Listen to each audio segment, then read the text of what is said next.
Chers amis, aujourd'hui à Rome, on canonise Charles de Foucault, un personnage célèbre sans doute, bien connu en tout cas dans la plateforme catholique francophone.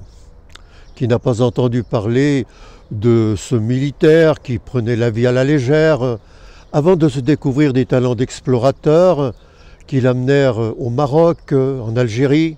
Et puis, 30 ans avant sa mort, il y a eu cette étonnante conversion qui l'amena chez les Touaregs, dont il partagea de très près la pauvreté et l'humilité.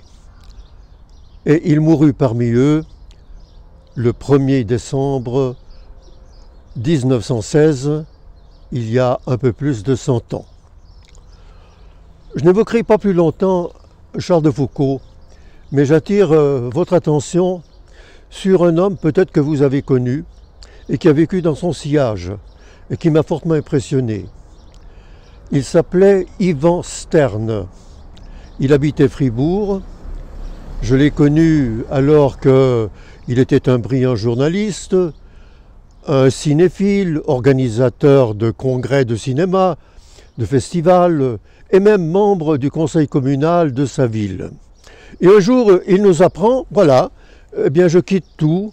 Et où est-ce que tu vas? Eh bien, j'entre dans une congrégation qui a pris Charles de Foucault justement comme modèle de vie. Quelques années plus tard, je le retrouvais effectivement dans la Casbah de Marrakech. Il avait loué un gourbi dans un quartier très populeux et il s'initiait lui-même à la ferronnerie avec des ouvriers qui travaillaient sur le trottoir.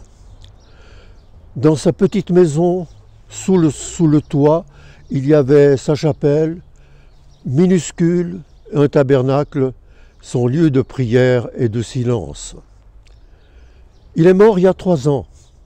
Il avait contracté une maladie qui ne pardonnait pas. Et c'est à Payerne, sa ville natale, que vous connaissez peut-être très bien aussi, eh bien que nous nous sommes rassemblés pour lui rendre hommage autour de ses cendres.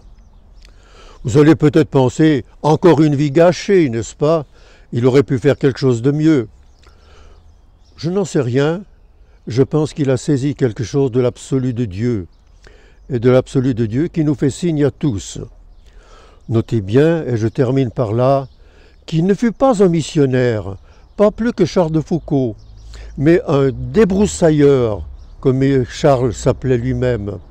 Il préparait une situation qui allait survenir plus tard.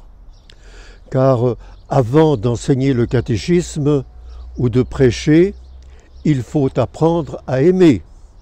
Je vous souhaite un bon dimanche.